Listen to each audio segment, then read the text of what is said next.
Imagine this. Blistering 0 to 60 miles per hour in just 3.1 seconds, a jaw-dropping 884 horsepower, and enough range to cruise from New York to Chicago without breaking a sweat. That's 416 miles on a single charge. Folks, the Polestar 5 isn't just another electric sedan. It's a Swedish-engineered beast that's gunning straight for the heart of luxury performance EVs. Welcome back to European Motive, where we dive deep into the cars that make Europe's roads, and soon, America's highways, come alive. If you're as pumped about cutting-edge electrics as we are, hit that subscribe button and ring the bell so you never miss a ride like this. Let's kick things off with a quick backstory.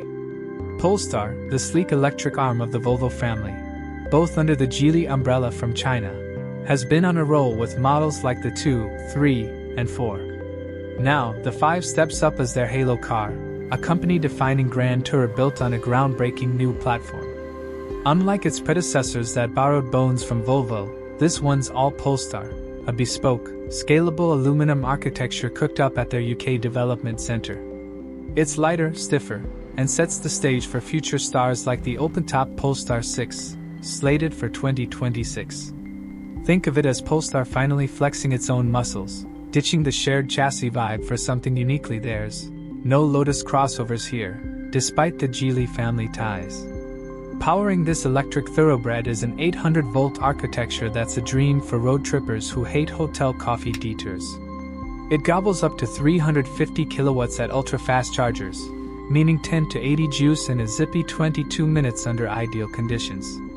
Sure, in the US, those high-speed stations are still playing catch-up outside major hubs, but with networks expanding, you'll be golden soon. Launch models skip vehicle-to-load tricks. No tailgate BBQs just yet, but future updates might flip that switch. From a home level 2 wall box, expect a full charge in about 11 hours. And here's the kicker, all that speed comes from a hefty 106 kilowatt-hour battery, yet it still delivers up to 416 miles of EPA estimated range. That's the kind of endurance that turns a cross-country haul into a breeze, not a battery anxiety fest. You get 2 flavors at launch, the long-range dual-motor for efficiency hounds, packing 748 horsepower, 599 lb-ft of torque, all-wheel drive, and that 0 to 60 sprint in 3.8 seconds, perfect for merging onto I-95 without a second thought.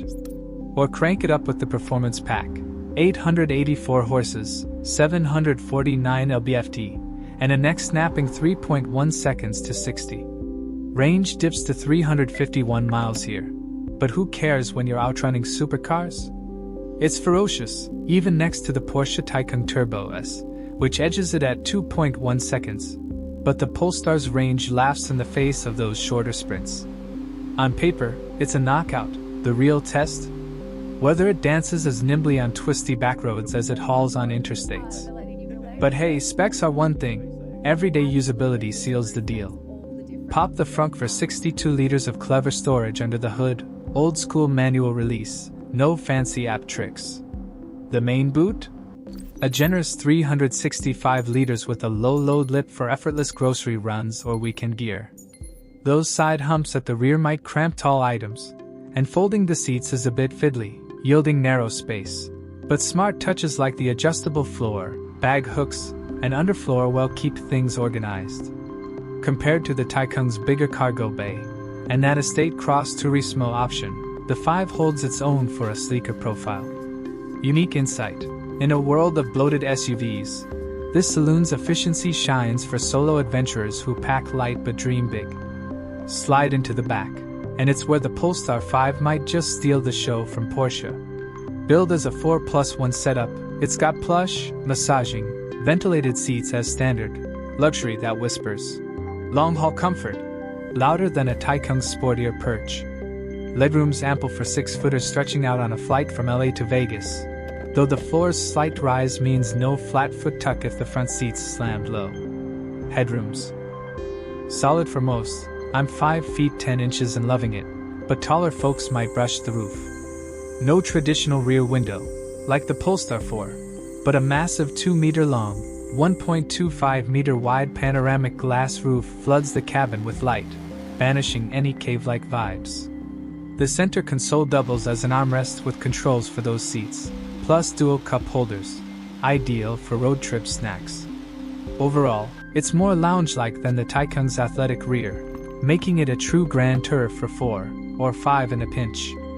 Up front, the cockpit screams Scandinavian cool with a sporty, low-slung driving position that hugs you like a custom Recaro racing seat. Because, yep, they co-developed these bad boys. Materials? Dense, tactile, and premium, soft-touch leathers, sustainable weaves that feel worlds away from plasticky rivals. It's a strong contender against the Taycan's exquisite build, proving Polestar's nailing that quiet luxury aesthetic without the badge snobbery. Storage is thoughtful. A deep center console with low-profile cup holders. They won't block the touchscreen HVAC, a padded armrest hiding even more cubbies. One nitpick? Those steering wheel buttons still feel a tad cheap. We've seen glitches in other Polestars, so fingers crossed for production polish. Tech-wise, it's a Google-powered playground on a 14.5-inch portrait touchscreen, flanked by a 9-inch digital gauge cluster and a 9.5-inch head-up display. Maps dominate the top, with 4 customizable bottom tiles for media, NAV, or climate, a step up from the Polestar 3's rigid layout. Android Auto and Apple CarPlay? Not at launch, but Polestar's teasing over their additions. The digital rearview mirror toggles between seat cam and rear feed, handy for urban chaos, though our Polestar 4 test called it more novelty than necessity. Check our full review linked in the description for the scoop. Add 12 cameras, radar, and ultrasonics for top-tier driver aids, and it's future-proofed for autonomous streams. Under the skin, both versions share that aluminum chassis for a curb weight around 5,500 pounds, hefty, but 330 pounds lighter in performance trim thanks to adaptive suspension tweaks.